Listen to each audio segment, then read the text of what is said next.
everyone. I'm Svend Rønning. I'm the Artistic Director of Second City Chamber Series, and it's my pleasure to virtually welcome you to Reunion at the Union. This is our annual fundraiser. We'd planned to have it a few weeks ago live, and that wasn't possible at the time, so now we're bringing it to you in your living room. I'm sitting at the Union Club of Tacoma, very beautiful antebellum mansion in the center of Tacoma that's recently had a facelift like so much of our beautiful downtown, and I really encourage you to come and visit the Union Club of Tacoma when you're able, and certainly we are going to have concerts here going forward in the future as well.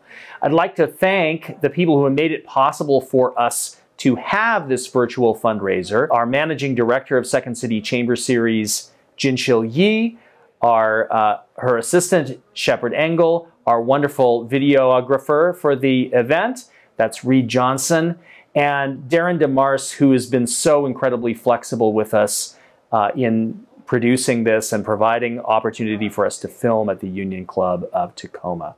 I'm delighted as well to introduce our wonderful performers for today, Nathan Chan on cello, Andy Liang on violin, two members of the Seattle Symphony who are also extremely distinguished chamber musicians, and they're going to do a wonderful and diverse program for you today. So please enjoy their performance, get out your wine, enjoy the concert, and then get ready to bid often and bid high. Have a great time. Hi, my name is Darryn, and I am the Community and Events Manager here at Union Club Tacoma.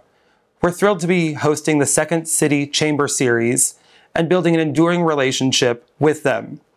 We love having the music, the artists, and the incredibly talented people behind the scenes working together to make memories happen here at the Union Club. We hope you enjoyed today's performance, filmed on site at our beautiful, historic 133-year-old Union Club. And we're looking forward to many more years and many more performances here with our dear friends at Second City Chamber Series.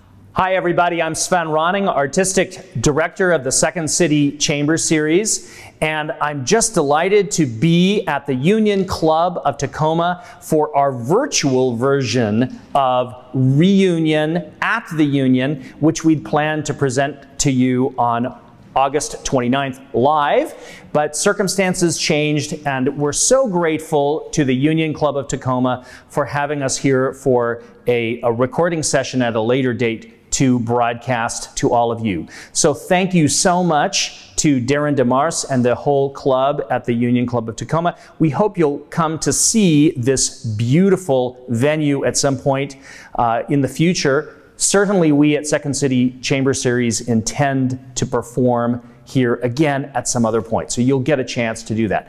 And of course, I'm joined by Jinshil Yi, our Managing Director, who's done a wonderful job at getting and organizing this program, getting everything together. And I'd like to thank the flexibility of our musicians, Andy Liang and Nathan Chan. Welcome to both of you. It's so great to have you here. I'm sorry we couldn't do this live earlier, but we're delighted to have you here now. So thank you so much, and we're so looking forward to your music. So we all know that this last year has been a really strange year, and there's been some normalcy occasionally, but there's also been a lot of challenges. So maybe you just want to tell us a little bit, Andy and Nathan, about your experience in the pandemic, given that you are both full-time performers in the Seattle Symphony and you are chamber musicians and your entire livelihood is basically playing concerts. So how's that been for you? Well, it's been a whirlwind for sure. I mean, thank you to both of you for having us here. We're so glad to be able to start kind of doing concerts and that kind of stuff again. Thank you everyone for tuning in and supporting Second City Chamber Series.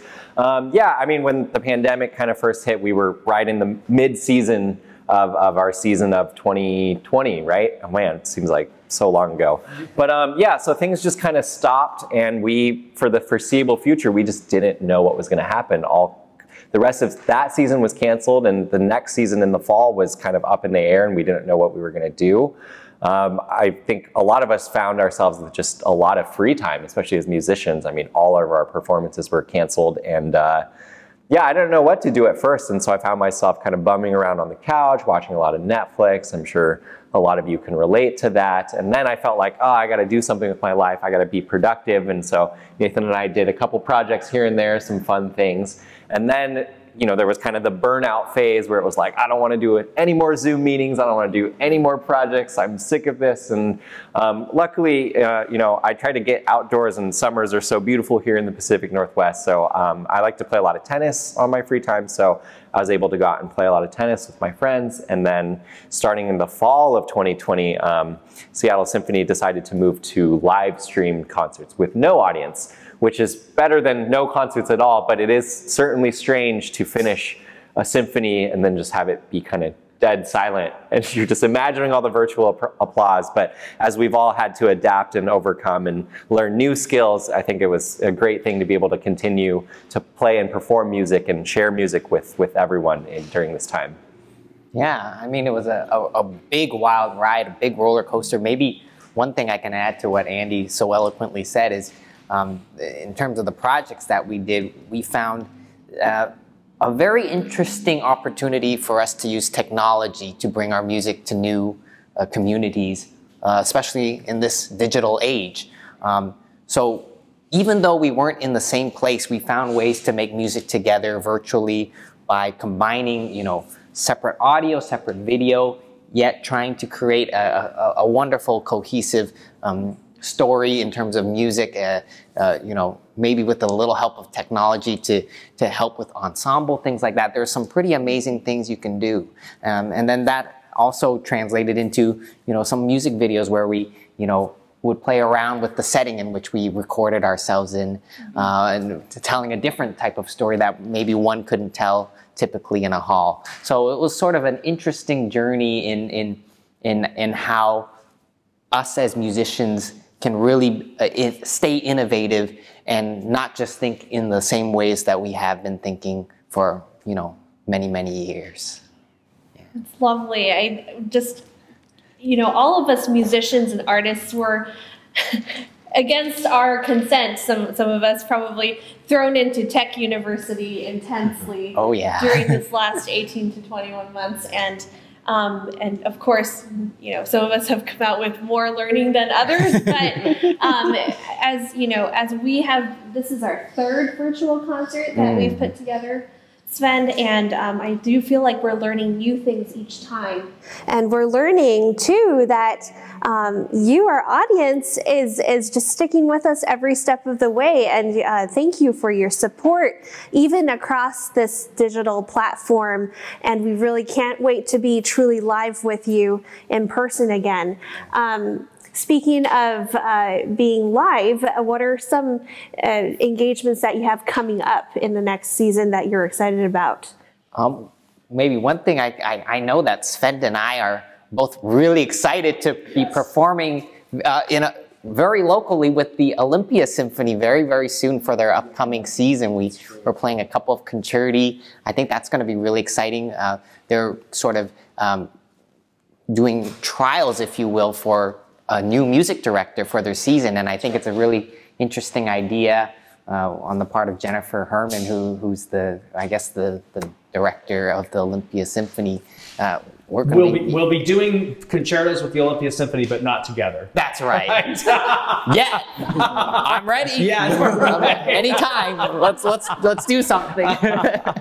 Yes, but that's one big thing that's coming up that I'm. Yeah, I think, you know, tentatively, the plan is with the symphony is they have a full season lined up and lots of great concerts that you guys can go online and check out.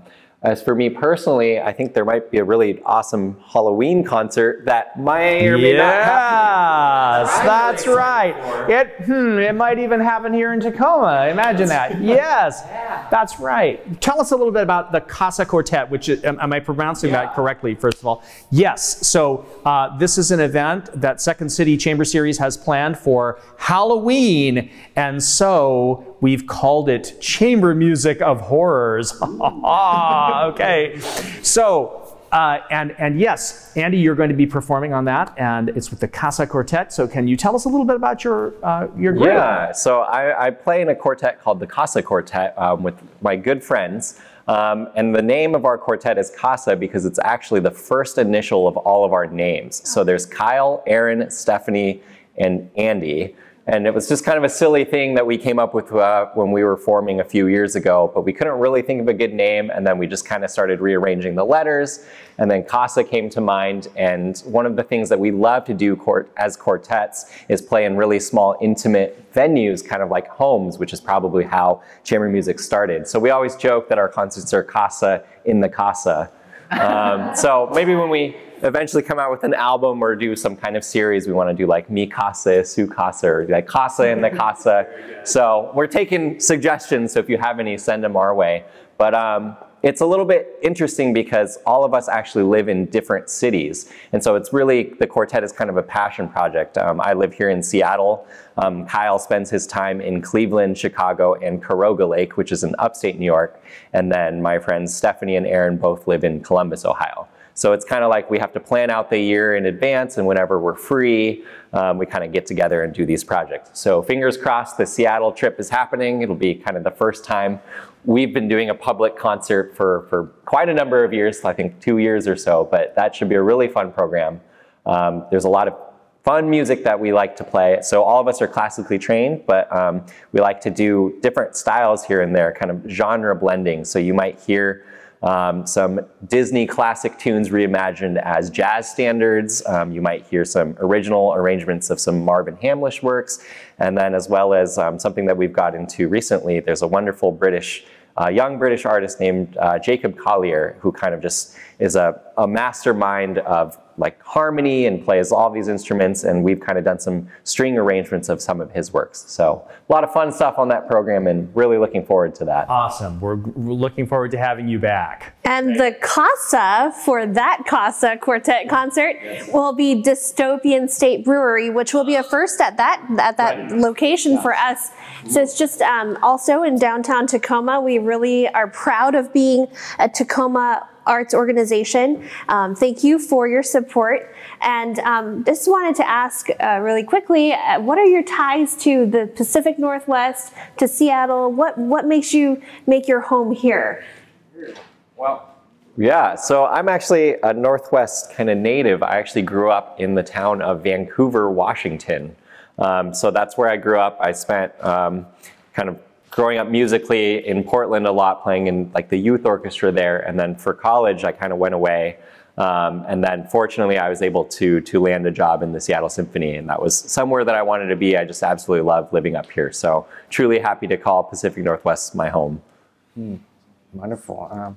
As for me, I'm originally from the San Francisco Bay Area, but my mother's side of my family all live in Vancouver, British Columbia. So our family would make the road trip between San Francisco and Vancouver quite often, and of course we would stop in Seattle because we have a couple of family friends in here and regular friends in here. So we're West Coast men, born and raised.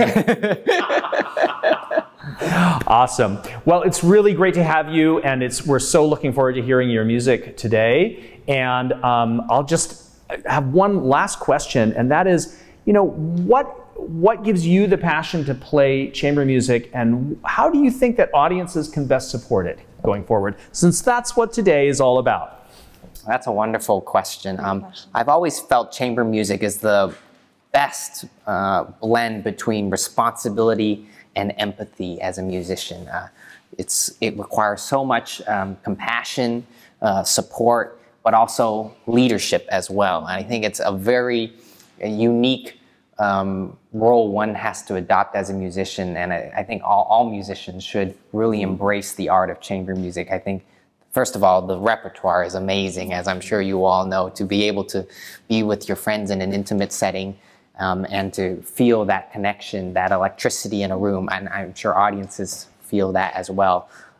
In terms of support, chamber music has always been something that's really for communities, and I think that speaking of reunion at the Union, I think, and Second City, chamber music is the epitome of music making in a sense, and it's so important that we support it here in America and you know, throughout the world, because I think as musicians, it's such a wonderful music making experience to create chamber music with one another. I don't know. Yeah, I think Nathan summed it up so eloquently. Maybe I'll just add on to, I think the best way to support it is by buying tickets and just coming to see shows. I think it means a lot, both for the organization, but both for, like, as well for the performers to kind of look out when you walk on stage to a totally full house that's engaged and ready to listen to music. I think that's the most gratifying thing. It's just, as Nathan mentioned, the electricity in that room of that live audience. And I know this is a virtual event, but we can feel that electricity through the camera, and hopefully it's,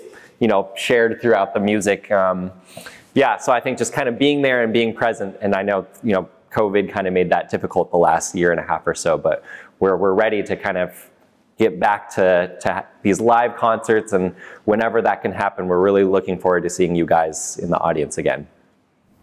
So thanks so much for joining us today. We're looking forward to your music, and enjoy Reunion at the Union virtually, and we hope to see you live soon. Take care, everyone. When you think of the violin and the cello, you think of virtuosic pieces such as Brahms' Double Concerto and Handel Halvorson's Passacaglia. Well, Andy and I are huge fans of really sinking into our instruments and showing what's the maximum capability of these gorgeous tools. And our next piece, the Grand Duel by Friedrich Hermann, is a wonderful example of the maximum potential by these wonderful instruments. This piece has it all. It's got fire, passion, drama, and I think you all will enjoy it very much. This is the first movement of the Grand Duel by Friedrich Hermann.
The Glière 8 duos for violin and cello are pieces that Nathan and I kind of stumbled upon when we were searching the repertoire for violin and cello duos. And we kind of wanted to pick a couple pieces to share with you guys that weren't super well known. Duos like the Ravel and Kodály duos are kind of classics of the duo genre for these two instruments, but we wanted to kind of find more obscure works to present. So I think this Glière is a lot of fun for us to play. It features 8 super contrasting different movements. You're going to hear everything from dark and brooding movements to super joyful and happy, and some really fun ones with a lot of fireworks and stuff like that. So it's a lot of fun for us to play, and we hope you enjoy the 8 duos for violin and cello by Reinhold Glière.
Thank you for joining us for this virtual reunion at the Union. When we began planning this, it was a much different in-person plan. But as times change, so do we. Thank you for being part of it. We appreciate your support of Second City Chamber Series. Even though Andy and I love playing the wonderful classics of the Western literature, we are also products of the millennial generation. And one of the great cultural phenomena is video games. And I can say for certain that Andy and I have played our fair share of these wonderful virtual toys. In many of these video games, music is an integral part of one's enjoyment, whether it be exciting triumphs or devastating deaths. And the most iconic piece from the video game era, perhaps, is the Super Mario Brothers theme song featured on Nintendo game systems. So we thought maybe we'd present for you all something a little different, seeing that you're viewing this in a virtual setting. Why not play something from the virtual era? Ladies and gentlemen, Super Mario Brothers theme song for violin and cello.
Thank you so much for tuning in today, and we really hope that you enjoyed some of these beautiful works, whether they be new or old. Thank you so much for your support of Second City Chamber Music, and we hope to see you in person live very soon. Be sure to give big and support Second City Music, because without your support, we couldn't do wonderful concerts like this. We hope to see you in person very soon in the near future. Hi, friends of Second City Chamber Series. Gosh, it's so wonderful to have you participating in this concert as our most important audience and supporting the work that we do to bring music to the community here in Tacoma and the greater Puget Sound area. We would not be able to do this without you. And so it is with utmost gratitude that I thank you for being a huge part of the family that makes music possible and that makes Second City Chamber Series live on. Thank you so much for your generosity.